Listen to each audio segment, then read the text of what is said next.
Bonjour, bienvenue sur MEDEF TV. Depuis l'université d'été du MEDEF à Jouy-en-Josas, c'est mon invitée maintenant et la présidente du MEDEF Île-de-France, Marie-Christine Ogli. Bonjour. Bonjour. Alors vous êtes présidente du MEDEF Île-de-France, mais vous êtes aussi présidente de Femmes Chefs d'entreprise FCE, qui est une association dont on va parler aussi tout à l'heure quand on s'intéressera peut-être aussi à la parité. Je voulais pour commencer que l'on parle de cette fameuse après-crise, puisqu'il semble établi qu'on entre dans l'après-crise. Est-ce que vous, au MEDEF Île-de-France, qui représente tout de même 200 000 entreprises, si je ne m'abuse, vous commencez à sentir un retour là-dessus? Est-ce qu'on est véritablement dans l'après-crise? On sent un frémissement, je ne dirais pas qu'on est dans l'après-crise.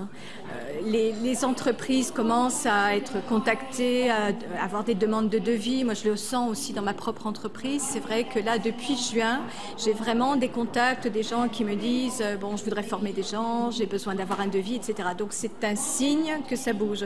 Mais ça ne veut pas dire pour autant que c'est vraiment reparti. Et en tout cas, on est tiré par les grands groupes, par les grands industriels qui travaillent à l'étranger, principalement dans les pays émergents. D'accord. Alors on va parler maintenant effectivement de l'actualité du MEDEF Île-de-France, un MEDEF très dynamique. Votre actualité, ce sont les événements que vous organisez, mais c'est aussi l'actualité en général. Et pour vous, c'est le Grand Paris. C'est le Grand Paris, effectivement, le MEDEF Île-de-France, on est au cœur de ce débat. On a beaucoup communiqué avant la décision sur le Grand Paris. On a influencé, on a écrit, on a réalisé un livre blanc que l'on a remis d'ailleurs à tous les politiques. Et je pense qu'on a influencé au niveau de la décision qui a été prise de l'Arc Express. Quels sont vos chevaux de bataille sur le Grand Paris ? L'Arc Express, ça c'était vraiment ce sur quoi on se battait, la compétitivité de Paris par rapport aux métropoles européennes, et puis ensuite tout ce qui va toucher au logement. Aujourd'hui, vous sentez que Paris rame par rapport aux autres métropoles européennes? Même les dernières années, quand on regardait la croissance du Grand Londres, c'était 8%. Paris, on était à 2% et on parle de 3 ou 4% pour l'avenir. Donc, si Paris n'est pas le moteur de la France, c'est à Paris qu'on va gagner de la croissance. C'est en région Île-de-France. Donc, il faut absolument que la région Île-de-France soit une région forte, qu'on ait les moyens de communication qui vont bien et que l'on ait également de quoi loger les salariés. Ah, effectivement, le logement, c'est un des gros problèmes. Les propositions du MEDEF Île-de-France sur le sujet, y en a-t-il? Il y en a, effectivement. On a fait des propositions par rapport, je dirais déjà, pour les logements étudiants. Et puis, on demande 20 000 logements par an. Donc, on a créé au sein du MEDEF Île-de-France ce que l'on a appelé le CPLH, où on a mis ensemble tous les acteurs de l'environnement, habitat, logement, fédération du bâtiment, etc., pour qu'ensemble, ils regardent comment on peut atteindre ces 20 000 logements par an. D'accord. Alors, vous êtes aussi, on l'a dit, la présidente de Femmes Chefs d'entreprise et vous organisez le 28 septembre un colloque sur la parité au MEDEF Île-de-France. Quels vont être un petit peu les thèmes abordés? Alors, ça va être des thèmes d'actualité, forcément, les quotas au sein des conseils d'administration, puisque ça va passer au Sénat au mois d'octobre, donc on va être en plein dans l'actualité.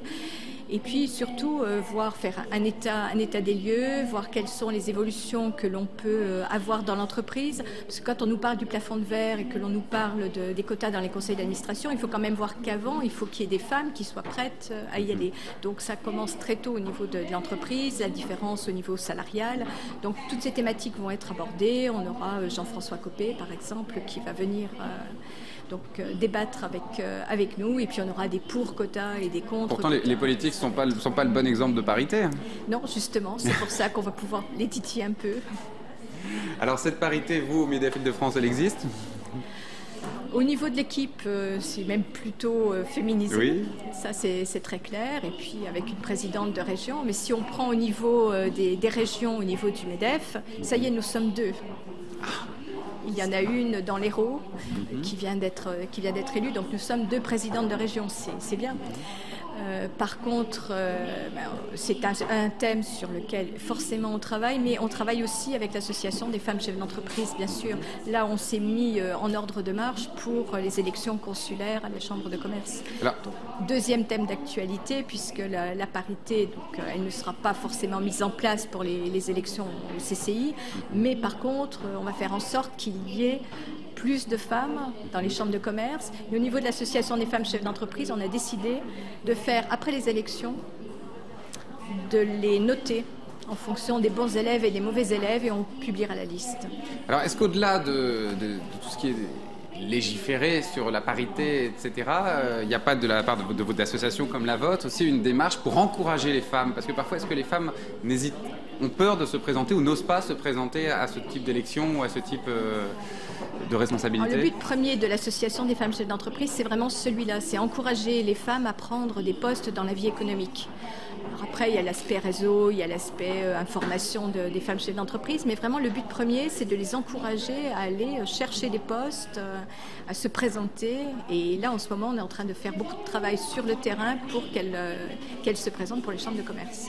Très bien, Marie-Christine Ogli, merci beaucoup d'avoir été avec nous. On va suivre non seulement votre travail sur le Grand Paris, mais bien sûr ce colloque sur la parité qui aura lieu le 28 septembre. Merci encore. Merci.